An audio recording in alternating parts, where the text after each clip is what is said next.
এরে যুবক, অন্তরটাকে বড় বানা, মানুষের বুকে লাগানোর গুণটা অর্জন কর। লাথি মারার গুণ তো মদিনার গুণ না, গালি দেওয়ার গুণ তো মদিনার নবীর গুণ না, গালি না দেওয়া মদিনার গুণ। লাথি না দিয়া বুকে লাগাবি মদিনার আদর্শ। এই জমিনে জান্নাতের টিকিট পেয়েছেন 10 জন সাহাবা। আবু বকর জান্নাতের টিকিট পেয়ে মরণ পর্যন্ত শুধু কান্নার আওয়াজ। আমি আল্লাহর আদালতে কেমনে দাঁড়াবো, কেমনে হিসাব দিব। ওমর কাঁদতেছেন, উসমান কাঁদতেছেন, ওই অন্ধকার কবরে আমি কেমনে একা থাকবো। হযরত আলী কাঁদতেছেন, রাতের গভীরে কান্নার আওয়াজ। নবী কান লাগাইয়া নজর করে দেখেন আবু বকর তাহাজ্জুদে কান্না করে। এরে পর্দার আড়ালের আম্মা জানেরা, এরে আম্মা জান, ওই জাহান্নামী নারী এমন কোন গুনাহ নাই করে নাই। রাস্তা দিয়া চলতেছেন, হঠাৎ করে নজর করে দেখে রাস্তার কিনারা একটা কুকুর পানির পিপাসায় জিহ্বা বের করে কাঁদতেছে। জাহান্নামী গুনাহগার নারীটার অন্তরে মায়া হলো, দৌড়াইয়া গেল পানি আনার জন্য, কিন্তু কোনো পাত্র নাই। ওই গুনাহগার নারীটার পায়ে ছিল চামড়ার মোজা। মোজাটা খুলে পানি নিচে, হাতের নাগালে পায় না। মাথায় ছিল ওড়না লাগানো, ওড়নার মাথা মোজার সাথে গিরা লাগাইয়া এরপরে পুপের থেকে পানি উঠাইয়া কুকুরকে পান করাইয়া দিল। সাথে সাথে গাইবি আওয়াজ, মদিনার নবী বলেন, ও সাহাবায়ে কেরাম শুনো, এত বড় গুনাহগার বান্দিটা শুধু কুকুরকে পানি পান করাইলো আমার আল্লাহর মোহব্বতের জন্য। পানিটা পান করানোর সাথে সাথে গাইবি আওয়াজ, ও জাহান্নামী গুনাহগার, তোর জীবনের সব গুনাহ মাফ করে দেওয়া হলো। আজ আমার সমাজে হাজারো মুসলমান নামাজ কায়েম করে, নামাজ পড়ে, অথচ গুনাহ ছাড়ে না। নামাজ পড়ে সুদ খায়, নামাজ পড়ে ঘুষ খায়, নামাজ পড়ে বেপরদায় চলে, আছে না নাই? অথচ আল্লাহর ওয়াদা, নিশ্চয়ই মানুষ গুনাহ থেকে বাঁচবে। কেমনে? কয় নামাজ তাকে গুনাহ থেকে বাঁচাবে। ইন্নাস সালাতা তানহা আনিল ফাহশাই ওয়াল মুনকার। কোনো সন্দেহ নাই, সমস্ত পাপের থেকে বাঁচাইয়া রাখার একমাত্র মাধ্যম হলো নামাজ। প্রশ্ন বড় জটিল। মুসলমান আর বেঈমানের ভেতরে ব্যবধান হলো নামাজ।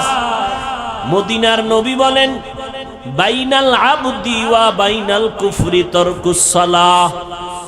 মুমিন আর বেঈমানের মধ্যে ব্যবধান হলো নামাজ। বেঈমানেরা নামাজ পড়ে না, মুমিনেরা নামাজ ছাড়ে না। প্রশ্ন বড় জটিল। মুসলমান কেন নামাজ পড়ে না? নামাজিরা কেন গুনাহ ছাড়ে না? মুসলমান কেন নামাজ পড়ে না? নামাজি বান্দা কেন গুনাহ ছাড়ে না? নামাজ পড়বে, গুনাহ থেকে বাঁচবে, কিন্তু নামাজ পড়িয়া মিথ্যা কথা বলবে কেন? নব মুসলিম রহমাতুল লিল আলামিনের হাতে একজন নব মুসলিম নতুন মুসলমান হলো। নবীজি বললেন, ঈমান আনার পর প্রথম দায়িত্ব আপনার নামাজ আদায় করবেন। নব মুসলিম নামাজ আদায় করা শুরু করলো। কিছুদিন পর নবীর কাছে অভিযোগ দিলেন ভিন্ন কয়েকজন সাহাবা, পয়গম্বর, অমুক নব মুসলিম নামাজ পড়িয়া বাইরে গিয়া গুনাহ করে। নবীজির আদত, কোন অভিযোগ শুনলেই কোনো আওয়াজ দিতেন না। একবার বলার পরে, দুইবার বলার পরে, তিনবার বলার পরে নবী তার জবাব দিতেন। একবার অভিযোগ দিলেন, কোনো আওয়াজ নাই। দ্বিতীয়বার আবার অভিযোগ দিলেন, কিছুদিন পরে এবারও কোনো আওয়াজ নাই। এই মোবাইল, বরদোয়া দিব তোদের জন্য, দিলে কিন্তু সাইজ হয়ে যাবে। কারণ আমার আমিন কবুল না হইলেও এই ময়দানে বহু আমিন কবুল হনেওয়ালা লোক আছে। গুনাহ ছাড়বি না? তোর বাপের লাগে মান্নত করে আইছো যে আকাম কইরা জাহান্নামে যাবি, এতবার বলার পরেও কি লজ্জা হবে না?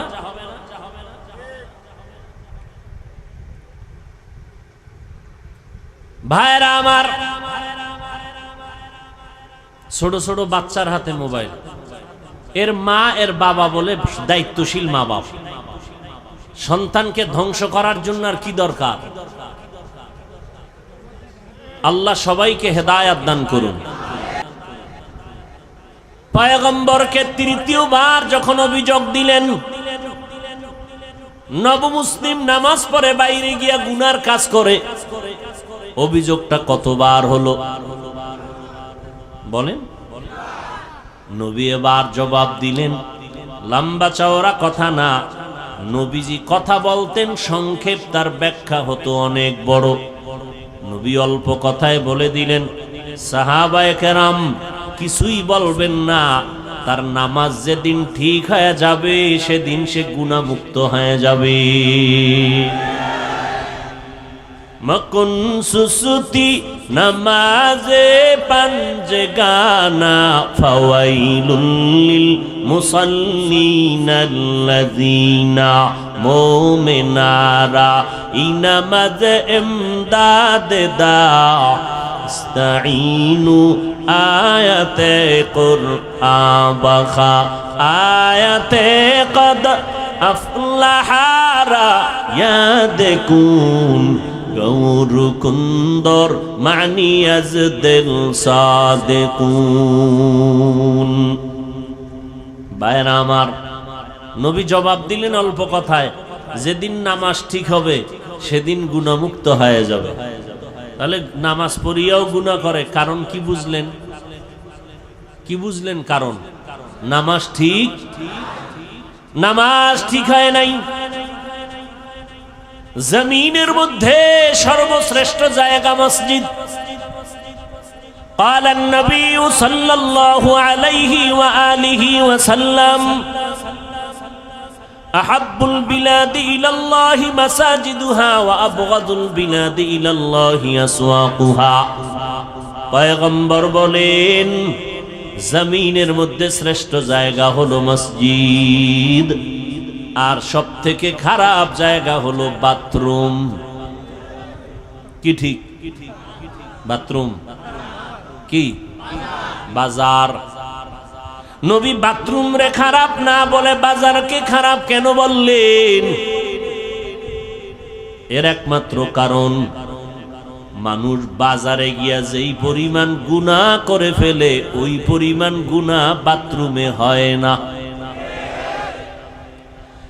উত্তম জায়গা আল্লাহর ঘর, যেখানে সেজদা দেয় মানুষ সেখানে কম যায়, বাজারে বেশি যায়। মনে হয় জানো গোপনে ইশারায় বলতে থাকে, নবী কথাটা মনে হয় ঠিক বলেন নাই। নবী যদি আমগো মনের মতো বলতেন, খারাপ জায়গা হলো মসজিদ, ভালোটা হলো বাজার। মানুষ বাজারের মধ্যে সময় বেশি কাটায়, মারপিট আর রং তামাশা সেখানে বেশি হয়। এবার বলবেন বাজারে তো নবীও যাইতেন, আমরা হুজুরেরাও তো বাজারে যাই, ব্যবসা করি। আবু বকর ব্যবসা করেছেন, আমাদের মাযহাবের ইমাম আবু হানিফা রাহমাতুল্লাহ আলাইহি ব্যবসা করেছেন, বাজারে যাইতেন সব নবীরা, সব আল্লাহওয়ালারা। এরপরও কেন বাজারকে খারাপ বললেন? বাজারে যাইতে নিষেধ নাই ও বান্দা, বাজারে গিয়া গুনাহ করা তোমার জন্য নিষেধ। জরুরত সারার জন্য বাজারে যাও, আবার ব্যাক করে ঘরে যাও, ওখানে বাজে কোনো কথা যেন না হয়, কারণ ব্যবসা করা হালাল।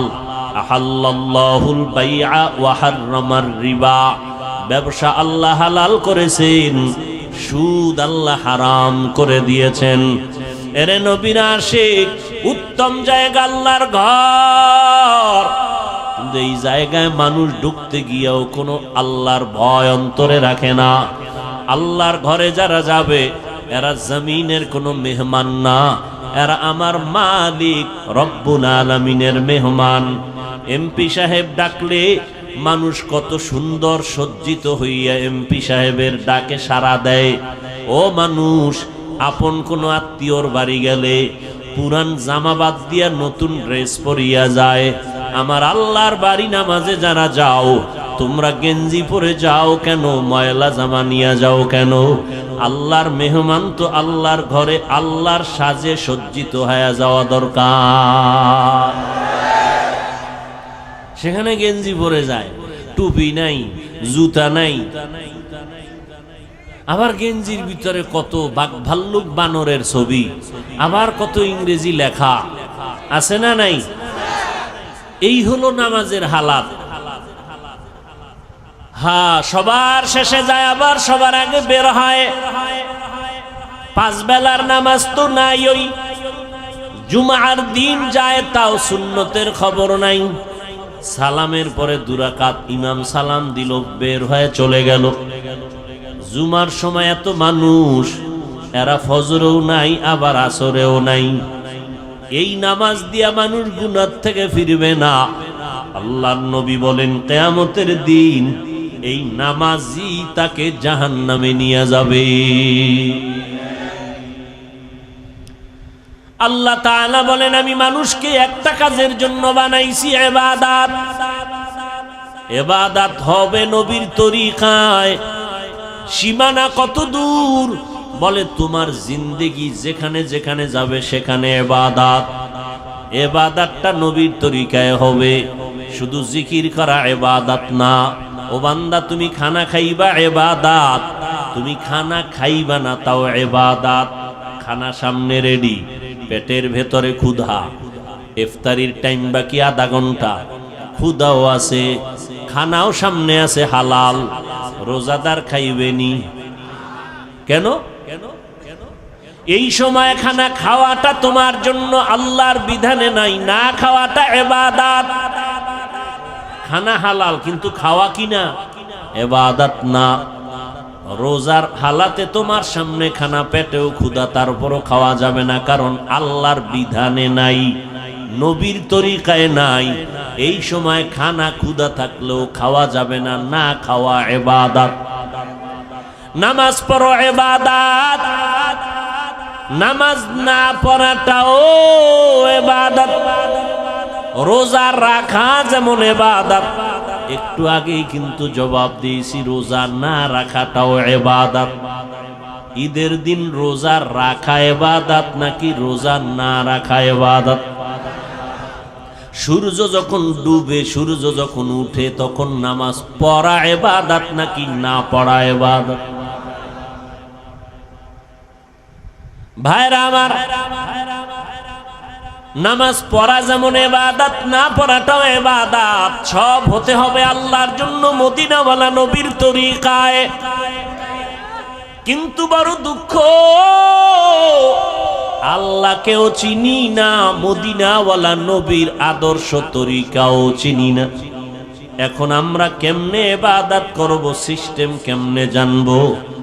মদিনার নবী এক ঠিকানা দিয়া গেছেন, ওই ঠিকানায় গেলে ইবাদত শিখবা, তরিকাও পাইবা।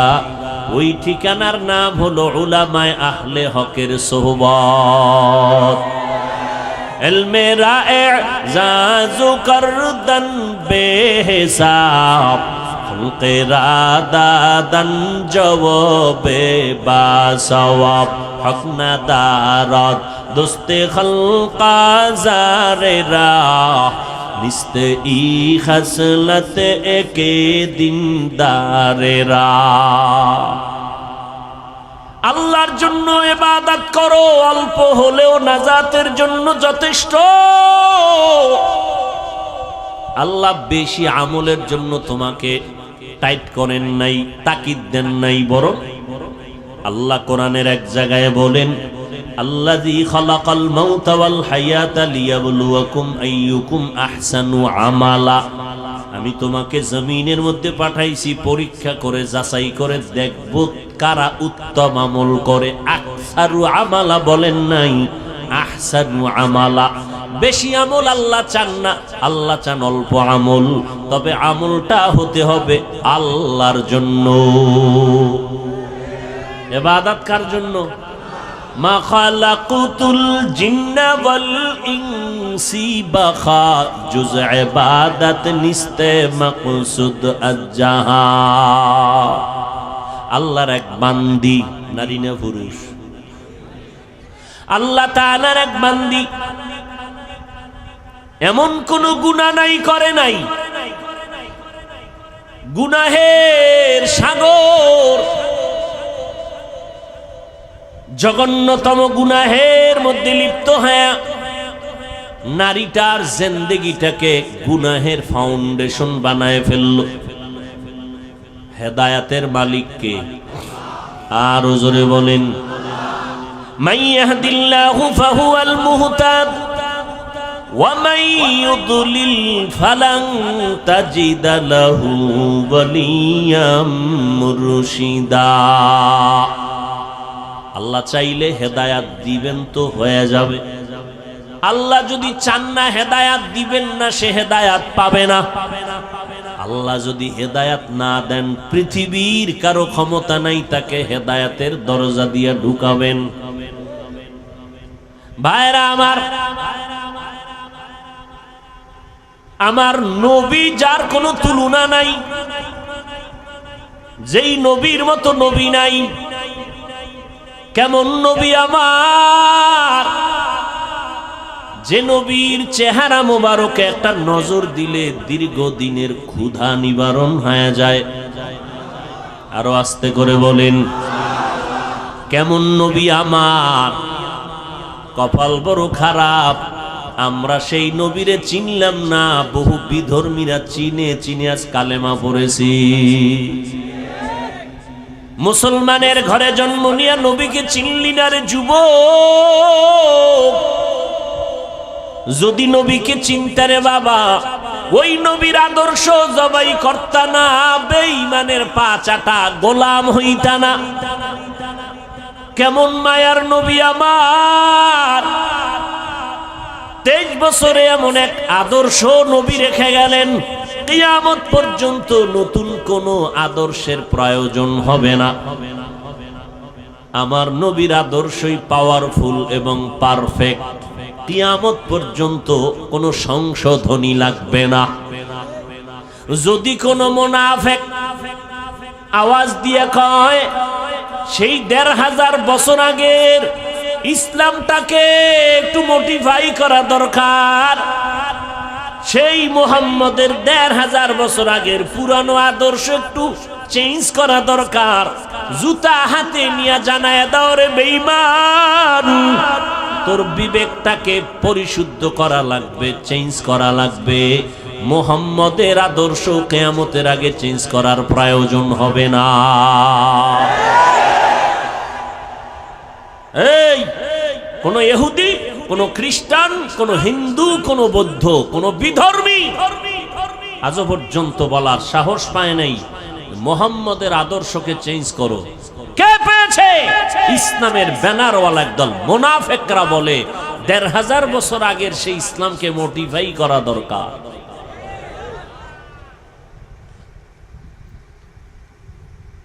এদের থেকে খুব সাবধান। ওই নবীর আদর্শ এত পাওয়ারফুল এবং পারফেক্ট, 1500 বছর পর আজও সেই নবীর আদর্শের কারণে এত গরমের মধ্যেও হাজার হাজার মানুষ বসে আছেন। টাকার লোভ নাই, খাওয়ানোর কোনো ফিকির নাই, বসার জায়গাও ভালো না। কোন এমপি সাহেব এতগুলো মানুষ যদি এক জায়গায় বসায় রাখতে চাইতেন, আসা যাওয়ার অগ্রিম গাড়ি ভাড়া দিতে হতো, ঠিক নেই? বসার জন্য ভিআইপি ব্যবস্থাপনা, এরপরে ফাঁকে ফাঁকে নাস্তা, না হয় চেয়ারের বাড়ি, এরপরে নিয়ন্ত্রণের জন্য কত আইন শৃঙ্খলা বাহিনী। কিন্তু তাকাইয়া দেখো এতগুলো মানুষ এখানে বসছে, আসা যাওয়ার ভাড়া দেওয়া হয়েছে, বরং ফাঁকে দিয়া কিছু টাকা রেখেও দিল দ্বীনের নিসবতে দান হিসাবে। অনেক আবেগওয়ালা মুমিন পুরা টাকা দিয়া দিয়েছে দ্বীনের জন্য, প্রয়োজনে হেঁটে হেঁটে ঘরে যাবে। বসার ভিআইপি ব্যবস্থা, কথা বলেন না কেন? অনেকে দাঁড়ানো, বসার কোনো জায়গা নাই। কে ধনী, কে গরিব, কে শিক্ষিত, কে মূর্খ, কোনো ভেদাভেদ নাই। ফাঁকে ফাঁকে কোনো পানীয় নাস্তার আয়োজন, নিয়ন্ত্রণের জন্য কোনো আইন শৃঙ্খলা বাহিনী। এতগুলো মানুষ র্যাব, আর্মি, পুলিশ, বিডিআর দিয়াও নিয়ন্ত্রণে রাখা যায় না। আর এতগুলো মানুষ, বসার কাইফিয়াত নাই, জায়গা সুন্দর না, খানারও আয়োজন নাই, টাকারও কোনো ব্যবস্থা নাই, যাবে কেমনে ঘরে তারও কোনো চিন্তা নাই, চুপচাপ বসে আছে। একটু চিন্তা করা দরকার, এটাকে কেউ না কেউ পেছন থেকে নিয়ন্ত্রণ না করলে তো হয় না। যিনি কুদরতের দ্বারা নিয়ন্ত্রণ করেন তিনি আমার আল্লাহ। ওই আল্লাহকে এখনো চিনো না রে যুবক? কই আজকে এত দুশ্মন সারা দুনিয়া জুড়ে?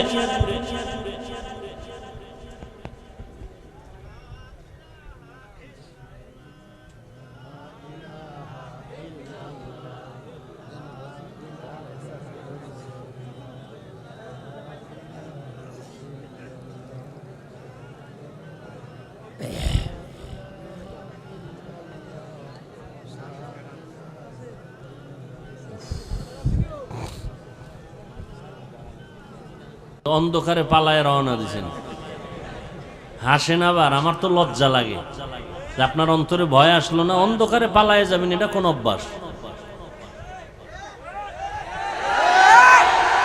ঠিক বে ঠিক বুঝে বইলেন, বদনাম কিন্তু আপনাদেরই। ভাইরা আমার, সারা পৃথিবী জুড়ে এত দুশ্মন, ইহুদি বেঈমান সব বিধর্মীরা চায় কোরআনের আওয়াজ বন্ধ হয়ে যাক, মাদ্রাসা বন্ধ হয়ে যাক, ওয়াজ মাহফিলের মাইকের আওয়াজ বন্ধ করো, শব্দ দূষণ। এইভাবে যুগে যুগে ওরা ষড়যন্ত্র করলো, হাজারো মাদ্রাসা বন্ধ করে দিল, আলেমরে জবাই করলো, ফাঁসির মঞ্চে ঝুলাইলো। এখনো অপচেষ্টা কম করে না কোরআনের আওয়াজ বন্ধ করার জন্য। অথচ আমরা তাদের বিরোধী শক্তি না, আমরা বিরুদ্ধে বলি না। এতক্ষণ বয়ান করলাম, আরো করি, করতেছি, করব। কই হিন্দুদের বিরুদ্ধে বলি নাই, খ্রিস্টানের বিরুদ্ধে বলি নাই, ইহুদির বিরুদ্ধে বলি নাই, বৌদ্ধদের বিরুদ্ধে বলি নাই। এমন কি আমাদের ভেতরগত মুসলমানের ভেতরে কত দল আর কত মত। পাঁচকল্লি টুপি মাথায় দিয়ে বয়ান করতেছি, কোনদিন ভিন্ন টুপিওয়ালার বিরুদ্ধে বলি নাই। অথচ তাদের কাছে একটু জিজ্ঞাসা করতে মনে চায়, তুমি আমার সাদা টুপির বিরোধিতা কেন করো? কওমি মাদ্রাসায় লেখাপড়া করলাম, আজ পর্যন্ত আলিয়ার বিরুদ্ধে বলি নাই, স্কুল কলেজের বিরুদ্ধে বলি নাই। তাদেরকে জিজ্ঞাসা করতে মনে চায়, হযরতেরা আপনারা কওমির বিরোধিতা কেন করেন? তাবলীগের সমর্থন করি, কোনদিন তাবলীগ যারা করে না গালি দেই না, হিংসা করি না, দেখলে সালাম দেওয়ার চেষ্টা করি। জিজ্ঞাসা করতে মনে চায়, আপনি কেন তাবলীগের বিরোধিতা করেন? ইয়া নবী সালামু আলাইকা বলিয়া যারা দাঁড়াইয়া নবীর টান দিয়া মদিনার থেকে নিজের বুকের সাথে নিয়ে আসেন স্টেজে, আমরা গালিও দেই না, হিংসাও করি না, দেখলে সালাম দেই। কিন্তু জিজ্ঞাসা করতে মনে চায়, আমরা যারা ইয়া নবী সালামু আলাইকা বলি না, আপনাকেও খারাপ জানি না, আপনি কেন আমাকে খারাপ জানেন? এত বয়ান করি, একটা ইচ্ছা করে কাউকে আঘাত করার মূলক কোনো কথা বলি না। দুই একটা কথা যদি অনিচ্ছায় হয়ে যায়, আল্লাহর কাছে বারবার ক্ষমা চাই। বয়ানের শেষে মোনাজাতে তওবা করি, ক্ষমা চাই। কারণ যে যেই লাইনেই হই না কেন, এখানে কত লাইনের মানুষ, কেউ সাদা টুপি, কেউ কালো টুপি, কেউ বসে নবীরে সালাম দেয়, দরুদ পড়ে, কেউ দাঁড়ানো, কেউ কওমি, কেউ আলিয়া, কেউ চরমনাই, কেউ তাবলিগ, আছে না? কিন্তু আমাদের দিলের তামান্না এবং অন্তর বড়, আমরা সব কথার একটা কথা দিয়ে দিলটারে সান্ত্বনা দেই। কে চরমনাই, কে উজানি, কে বাহাদুরপুর, কে নানুপুর, কে তাবলিগ, কে কোন দলের মানুষ, কে কোন টুপি পরে জানার দরকার পড়ে না। আমগো জানার একটাই পর দরকার হলো, আমরা যে যেই লাইনে থাকি আমরা সবাই আল্লাহর গোলাম, মদিনাওয়ালা নবীর উম্মত, মুসলমান। কি অন্তরে জায়গা দিতে মন চায় না? না, কি পরিমাণ অন্তর লইয়া ঘুরেন যে আমগো মতো বান্দারে দেখলেই চান্দি গরম। কি অন্তর এত ছোট কেন? পুঁটি মাছ খান না? বড় মাছ খাবেন, মাছের মাথা খাবেন, দিল বড় হবে। আমি পাঁচকল্লি মাথায় দিয়ে আপনাকে তো গালি দিই না, আপনার গালি কেন? ও গালি দেওয়া সুন্নত না? কি আপনার পীর সাহেবের সুন্নত না মদিনার সুন্নত? এরে যুবক, অন্তরটাকে বড় বানা, মানুষের বুকে লাগানোর গুণটা অর্জন কর। লাথি মারার গুণ তো মদিনার গুণ না, গালি দেওয়ার গুণ তো মদিনার নবীর গুণ না, গালি না দেওয়া মদিনার গুণ। লাথি না দিয়া বুকে লাগাবি মদিনার আদর্শ। যদি বান্দার দিলটা নরম থাকে, আলহামদুলিল্লাহ, গরম থাকলে বেশি বেশি রোজা রাখো, মদিনার নবীর উপরে দরুদ পড়ো, দিল ঠান্ডা হয়ে যাবে। দরুদ পড়লে কি জেলাভি লাগবে? এটা কোন কথা? হাঁটতে, চলতে, উঠতে, বসতে সব সময় নবীর দরুদ পড়ো। দরুদ কম হবে না বেশি? দরুদ পড়লে কি দাঁড়াইতে হইব? তাহলে ঘুমাবাও দাঁড়াইয়া। কেউ যদি বিছানায় শুয়া শুয়া দরুদ পড়ে, সওয়াব হবে না গুনাহ? যত পারো দরুদ পড়ো। এরপরেও মা বাবা সন্তানের মাঝে ঘরের ভিতরে তর্ক হয়নি। এই যুবকেরা সোজা হ, দিল সোজা কর, তোর মাথা সোজা করতে কই নেই। ঘরের ভিতরে সন্তান মা বাবার ভেতরে, ঘরের ভেতরে বসে তর্ক হয়নি। তর্ক হইলে কি সন্তানেরা ফেসবুকে লেখে বাবার বিরুদ্ধে, মায়ের বিরুদ্ধে, মাইক লাগায়।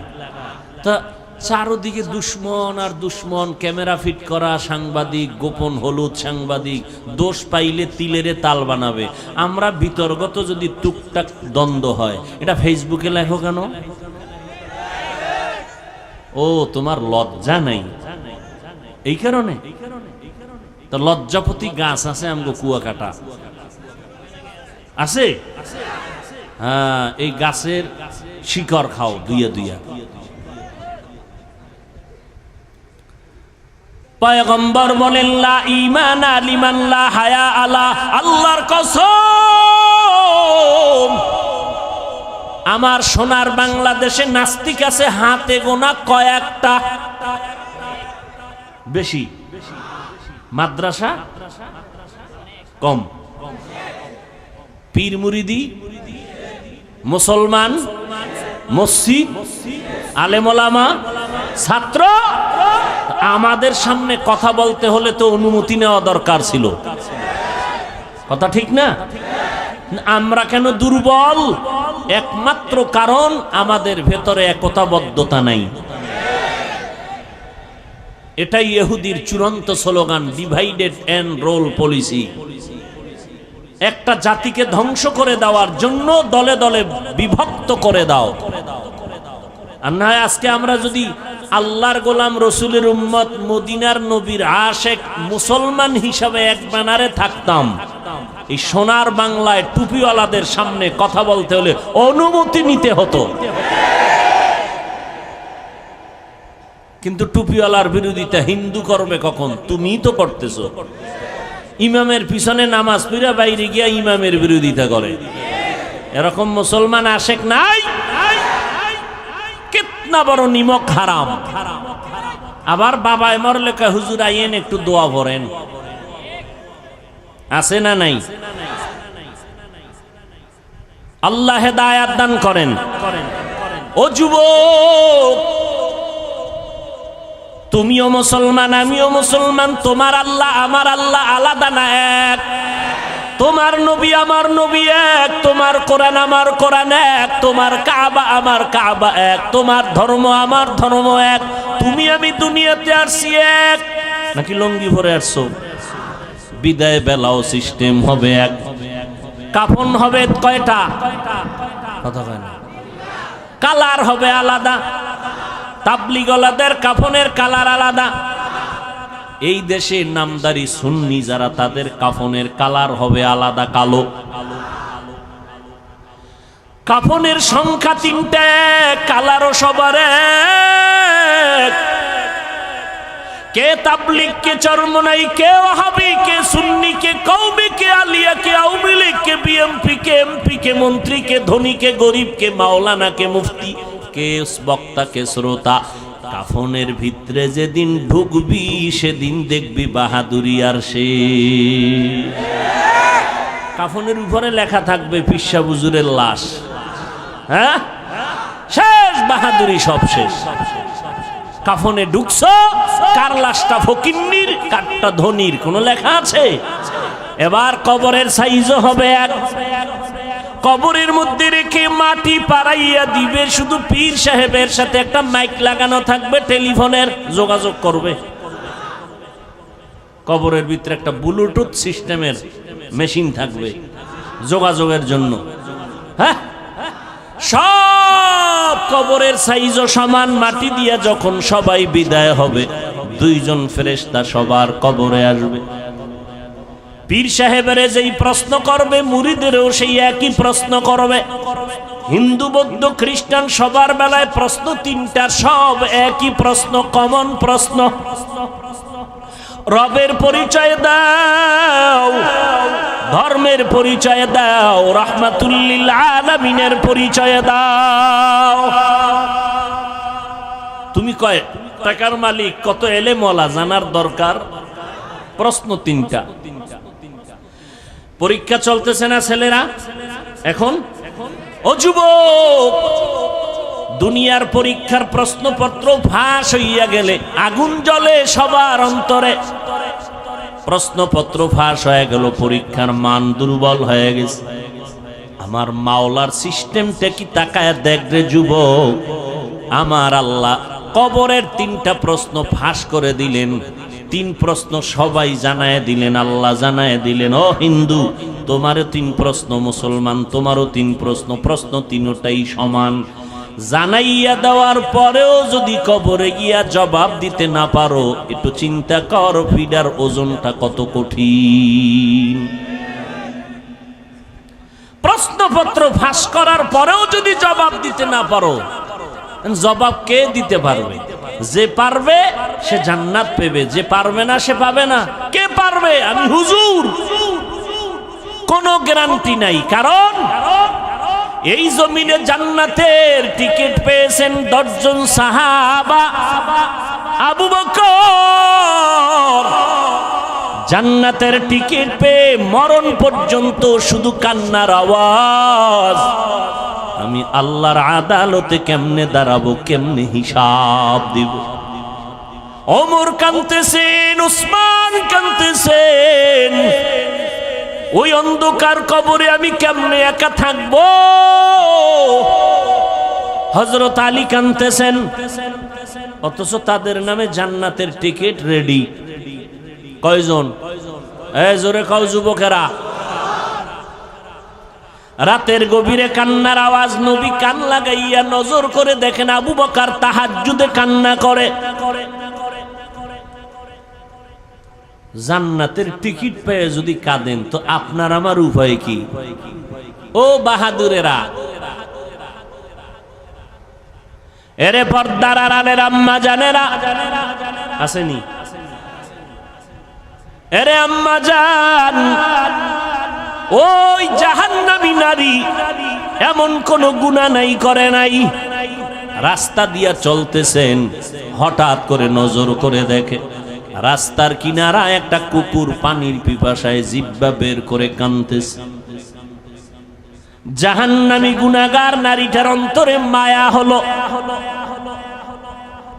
দৌড়াইয়া গেল পানি আনার জন্য, কিন্তু কোনো পাত্র নাই। ওই গুনাহগার নারীটার পায়ে ছিল চামড়ার মোজা, মোজাটা খুলে পানি নিচে, হাতের নাগালে পায় না, মাথায় ছিল ওড়না লাগানো, ওড়নার মাথা মুজার সাথে গিরা লাগাইয়া এরপরে পুপের থেকে পানি উঠাইয়া কুকুরকে পান করাইয়া দিল। সাথে সাথে গাইবি আওয়াজ, মদিনার নবী বলেন, ও সাহাবায়ে কেরাম শুনো, এত বড় গুনাহগার বান্দিটা শুধু কুকুরকে পানি পান করাইলো আমার আল্লাহর মোহাব্বতের জন্য।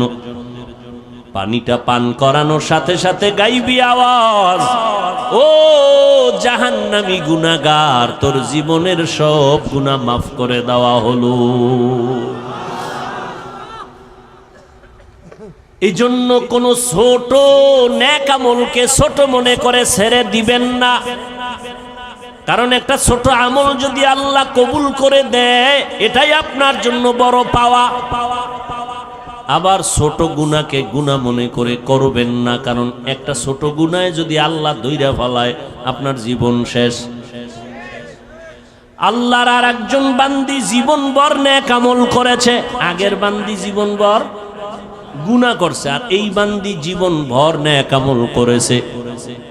মরণের আগে সামান্য একটা অপরাধ করলো, আল্লাহর ভিন্ন একটা মাখলুক একটা বিড়ালকে ঘরের মধ্যে বাইন্দা খাঁচায় আটকায়া দিছে, নিজেও খানা দেয় না, বিড়ালটা বাইরে গিয়ে খাবে সেই সুযোগও মহিলাটি দেয় নাই। বিড়ালটা খাঁচায় বসে ধুকে ধুকে না খেয়ে মরে গেল। মদিনার নবী বলেন, ও সাহাবায়ে কেরাম, মহিলার জীবনের এত নেক আমল এই সামান্য একটু অন্যায়ের কারণে আল্লাহ সব আমল বরবাদ করে মহিলাকে জাহান্নামী বানায়া দিছে। একটা বিড়ালকে কষ্ট দিলে যদি এই অবস্থা হয়, ও মানুষ, তুমি মানুষ হইয়া মানুষকে কিভাবে কষ্ট দাও? মানুষের ইজ্জত দিয়ে কেমনে তুমি সিনিমিনি করো? মানুষের ইজ্জতের উপরে কেমন হামলা করো? আমার আল্লাহ তো বিচারক আছে, তোমার এত পেরেশানি কেন? সাধারণ মানুষের ইজ্জত নষ্ট করো,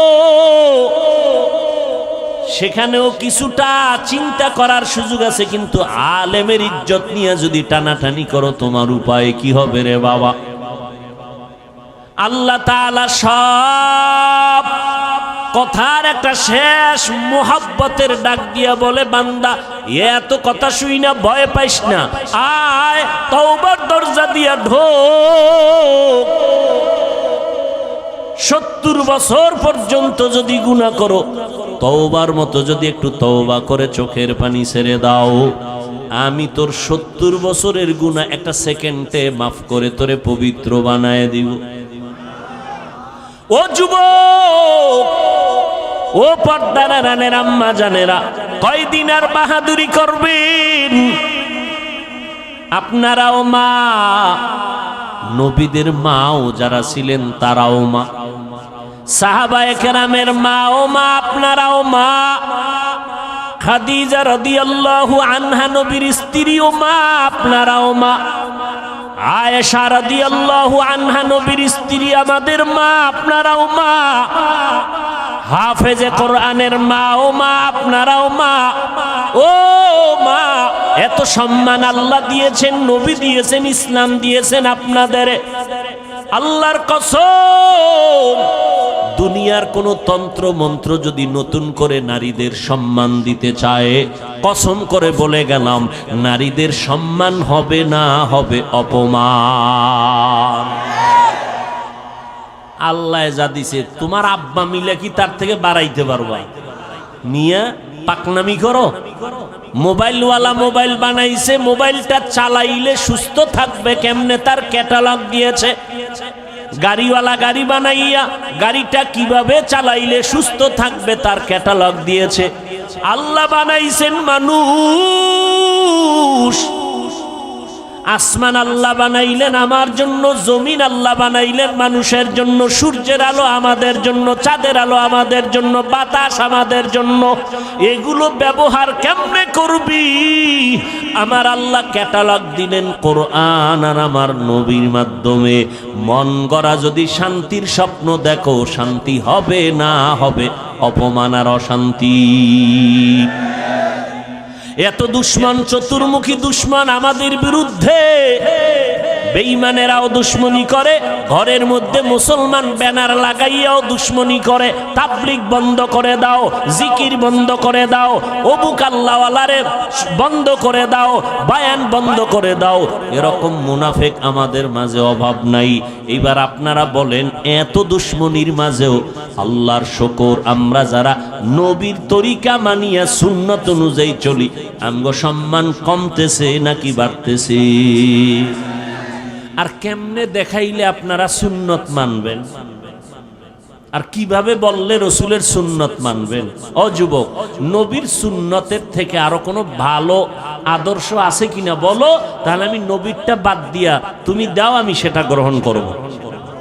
নবীরটা ভালো না হয়ে যদি আরো কারোটা ভালো হয় দাও, আমি নবীরটা বাদ দিয়া তোমার সেটা গ্রহণ করব।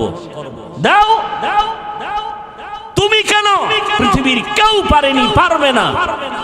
এক কথায় বলে দেই, পৃথিবীর কিয়ামত পর্যন্ত যত আদর্শ আসবে, আসছে, সবগুলো নাপাক। একমাত্র মদিনার নবীর সুন্নত আর আদর্শই হলো পাক। অতএব তুমি নবীর সুন্নাত মানবা না তো হিন্দুরা মানবে। আমার নবীর তরিকা, কেমনে চুল কাটবা, কেমনে চুল রাখবা, নবীর সুন্নাত নাই। নবীরটা ভাল লাগে না? বেঈমানের পা চাটো, আবার দাবি করো আশেকে রসুল। লজ্জা করে না? লজ্জাপতি গাছের শিকড় খা। আঙ্গুলের নখগুলো কেমনে রাখবি রে যুবক? আল্লাহরে সাক্ষী রেখে বল, নখ কাটার মধ্যে আমার নবীজির আদর্শ আছেনি? বেঈমানেরটা মানো কেন? মুহাম্মদেরটা ভাল লাগে না, আবার আশেকে রসুল দাবি করো। এই চাপাবাজির ভ্যালু কি? আমার নবীর সুন্নত, পানিটা কেমনে পান করবা সেখানেও নবীর সুন্নত, জুতা দুইটা কেমনে পায়ে পরবা সেখানেও নবীর সুন্নত, জামাটা কেমনে খুলবা পরবা সেখানেও নবীর সুন্নত। মানলে তুমি সুন্নি, মানবা না তুমি নবীর বড় দুশ্মন। তোমার পোশাকের মধ্যে নবীর সুন্নত কই? তোমার আঙ্গুলের নখ কাটার ভেতরে নবীর তরিকা কই? জীবনে ঘড়িয়াতে দেই না, ওয়াজের কারণে টাইম দেখা লাগে, এই জন্য মাঝে মাঝে দেই, তাও ডান হাতে দেই। বাদশাহ হারুন রশিদের যুগে ঘড়ির জন্ম, এর আগে ঘড়ি ছিল না এই সিস্টেমে। ডান হাতে দেই কেন? ছাত্র জীবনে ওস্তাদ বলেছেন সেই ছোটবেলা, এই ছেলে বাম হাতে ঘড়ি দিবি না যদি কখনো দাও, কারণ কোন মুরব্বী যদি তোর ওস্তাদ সমতুল্য কয় টাইম কত, বাম হাতটা সামনে নিবি না ডান হাতটা নিবি। গুনাটুনা কিছু নাই, কিন্তু আদবের একটা বিষয় আছে, কোনো গুনাটুনা নেই। ভাইরা আমার, আর তুমি শিক্ষকের সামনে বিড়ি টানো না, হাসো কেন? লজ্জা করে না? কানতে থাক বেটা, কানতে থাক। শিক্ষকের সামনে বিড়ি টানে, মোবাইলে কথা বলে, আরো কত অপরাধমূলক কাজ করে, কোনো সীমা নেই। এখনো এত বড় বক্তা হইয়াও চেষ্টা করি ওস্তাদ পাইলেই জুতা দুইটা হাতের মধ্যে নিয়ে টানি। মা বাবার জুতা এখনো ধুইয়া দেই। কি শিখেছ? আদব কি শিখেছ? রাস্তা দিয়ে হাঁটলে কোনো মুরব্বির পাশে যদি থাকি, সূর্যের ছায়া পড়লে চেষ্টা করি আমার ওই মুরব্বির ছায়ার উপরে যেন আমার পাও না পড়ে। এটা গুনাটুনা কিছু না, যত আদব দেখাবো তত আল্লাহ খুশি হবেন। আর মায়ের সামনে, বাবার সামনে মোবাইল চালাও, টেলিভিশন দেখো, নাচ গান দেখো, লজ্জা করে না? ঘড়িটা হাতে দিয়া বাম হাতে দৌড়াও, বান্ধবী নিয়ে আড্ডা দিতেছো, মা বাবার সামনে লজ্জা করে না? কয় কিসের লজ্জা, আব্বা আম্মাও তো এই পথের যাত্রী। ও আম্মা জান, আপনার ছেলেটাকে ডাক্তার বানাবেন, কলিজা দিয়া দোয়া করে গেলাম, ইঞ্জিনিয়ার বানাবেন, প্রফেসর বানাবেন, এসপি বানাবেন, তবে দাবি হলো বেয়াদব বানাবেন না। আপনার সন্তানের ব্যবহারে যেন কোনো আলেম কষ্ট না পায়, আপনার সন্তানের আচরণে এলাকার কোনো মুরব্বী যেন কষ্ট না পায়, আপনার সন্তানের আচরণে যেন সবাই দোয়া করে। আরে এমন আদর্শ সন্তান যদি বানাইতে হয়, আব্বা আম্মাকে আগে আদর্শওয়ালা হওয়া দরকার। ও যুবক, পেছনের গুনাহ থেকে এখনো সুযোগ আছে, তওবা করো। নবীর তরিকার মালা গলায় লাগাও, দাড়িটা লম্বা করো, 5 বেলার নামাজ পড়ো, মা বাবার খেদমত করে দোয়া নাও, আলেম ওলামাদের দোয়া নিয়ে আমল শুরু করে দাও। তোমার মতো যুবক, আমি বলি না আমগো মতো হুজুর হও না, একবারও না। তুমি যেই লাইনেই আছো ওই লাইনে থাকিয়া নবীর তরিকা মতে চলো, নামাজ পড়ো। তোমার মতো যুবক সন্তান স্কুল কলেজে পড়ে, 5 বেলার নামাজি, মিথ্যা বলবা না, বলো আছে না নাই? তুমি পারো না কেন? আগামীকালকে ওই ছেলে মেয়েদের পাও ধোয়া পানি নিয়ে খালি পেটে 3 বার পান করবা, যে তোরা স্কুল কলেজে পড়ো, নামাজ পড়ো, আমি কেন পারি না, কপাল খারাপ, আব্বা আম্মার বরদোয়া লাগছে আমার কপালে। ও যুবক, তোমার মতো যুবক সন্তান তাকায়া দেখো, র্যাব আর্মি পুলিশ বিডিআরের চাকরি করে দাড়িওয়ালা নামাজি আছে না নাই? তুমি কেন পারবা না? মই নদীর মধ্যে মাছ ধরে, নামাজ ছাড়ে না, জমিনে কৃষি কাজ করে, নামাজ ছাড়ে না, তুমি কেন পারো না? এরে আম্মা জান, আপনার মতো কত মা এলাকায় দেখবেন এখনো 5 বেলার নামাজ পড়ে, তাহাজ্জুদও পড়ে, নাই? এরে আম্মা জান, কেন আপনি পারবেন না? ভালো সন্তান যদি চান, আপনাকে ভালো হতে হবে। ভালো ফল খাইতে চাইলে গাছকে ভালো করতে হবে, ভালো গাছ থেকেই ভালো ফল আসবে। এরে আম্মা জান, এখনো সময় আছে, তওবা করেন। সন্তানের হাত ধরিয়া বলেন, বাবা আর নামাজ ছাড়বি না, মা বাবারে কষ্ট দিবি না, ওলামায়ে কেরামের কথা মেনে আমল করবি, নবীর তরিকা মেনে চলবি। তোরে আমি আদর্শ ডাক্তার বানাইয়া যেতে চাই, তোকে আমি আদর্শ ইঞ্জিনিয়ার বানায় যেতে চাই। আমি মরিয়া গেলে তুই কোরআন পড়ে পড়ে দোয়া করবি আর মানুষের ডাক্তার হয়ে সেবা করবি। আল্লাহর কাছে দোয়া করেন, তওবা করেন। ও যুবক, আল্লাহর কাছে তওবা করো। গুনাহের কথা স্মরণ করে আমার আল্লাহকে যদি বলতে পারো, আল্লাহ হায়াতের মালিক তুমি, ইজ্জতের মালিক তুমি, মৌতের মালিক তুমি, আজকে থেকে তওবার নিয়ত করে ফেললাম, নবীর সুন্নতের বাহিরে চলবো না, হারাম খাবো না, দাড়ি কাটবো না, মা বাবাকে কষ্ট দিব না, নবীর তরিকার বাহিরে চলবো না, ওলামায়ে কেরামের সুন্দর পরামর্শ নিয়ে আমল করব, 5 বেলার নামাজ ঠিক মতো আদায় করব, যত কষ্টই হোক না কেন আর নামাজ বন্ধ করব না। মোবাইলের গুনাহের থেকে নিজেকে বাঁচাইয়া রাখার চেষ্টা করব। তওবা করার মতো যদি খাঁটি অন্তরে নিয়ত থাকে, আমার আল্লাহ তওবার দরজা দিয়া ডাকতেছেন, বান্দা চোখের পানি ছেড়ে তওবা করো, আমি জীবনের সব গুনাহ মাফ করে দিব। তওবার যদি নিয়ত অন্তরে থাকে, তবে এটাও সত্য কথা, 13টা বছর নবীকে দেখলো, চেহারা দেখলো, বয়ান শুনলো, কালেমা পড়ে না আবু জাহাল। আর ওমরের মতো বান্দা নবীর গর্দান কাটার জন্য আসিয়া কালেমা পড়ে মুসলমান হয়ে গেল।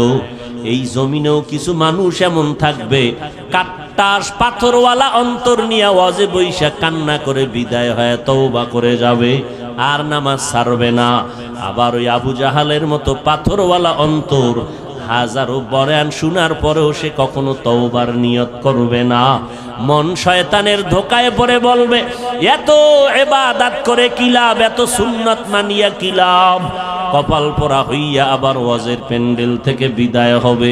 তবে যাদের অন্তর তৈরি হয়ে গেছে তওবা করার জন্য, গলায় ছুরি আসলে মরে যাবে আর নামাজ ছাড়বো না, বেপরদায় চলবো না, দাড়ি কাটবো না, মা বাবারে কষ্ট দিব না, নবীর তরিকার বাহিরে চলবো না, ওলামায়ে আহলে হকের পরামর্শ নিয়ে চলবো। তওবা করার মতো যদি কারো নিয়ত হয়, খাঁটি তওবার নিয়তে 2টো হাত আমার আল্লাহকে দেখাইয়া দাও। আয় আল্লাহ হাতগুলো কবুল করে নেন, তওবা কবুল করে নেন, তওবার উপরে মজবুত হইয়া চলার মতো তৌফিক দান করেন। আমিন। আলহামদুলিল্লাহি রাব্বিল আলামিন। والصلاة والسلام على سيد الأنبياء والمرسلين وعلى آله وأصحابه أجمعين يا أرحم الراحمين يا أرحم الراحمين يا أرحم الراحمين رب ارحمهما كما ربياني صغيرا اللهم إنك عفو كريم تحب العفو فاعف عنا اللهم إنا نسألك رضاك والجنة ونعوذ بك من سخطك والنار اللهم إنا نعوذ بك من البرص والجنون والجذام وسيء الأسقام উদয়ার মালিক গুনাহের বোঝা নিয়ে আপনার দরওয়াজায় হাজির। দুনিয়াতে যেদিন আসছিলাম কত পবিত্র, মা বাবা কত আনন্দ করেছিলেন। আজ শয়তানের ধোকায় পড়ে সেই জীবনটাকে গুনার দ্বারা নাপাক করে ফেলেছি। গুনার কারণে আমার হাত নাপাক, আমার চোখ নাপাক, আমার জিহ্বা নাপাক, আমার নাক। আয় আল্লাহ, তওবার নিয়তে হাত তুলিছি, আর গুনাহ করব না রে আল্লাহ। মেহেরবানি করে আমাদের জীবনের গুনাহগুলো মাফ করে দেন আল্লাহ। সারা দুনিয়াবাসীকে মাফ করে দেন, পর্দার আড়ালের মা বোনদের মাফ করে দেন আল্লাহ। সুন্নাতওয়ালা জিন্দেগি আমাদের দান করেন। আয় আল্লাহ, সারা দুনিয়াবাসীকে মাফ করে দেন, বাংলাদেশ শান্তির দেশ বানায় দেন, প্রশাসনিকভাবে যারা কাজ করে দিনদার বানায় দেন, জনপ্রতিনিধির দায়িত্ব যারা পালন করে দিনদার বানায় দেন।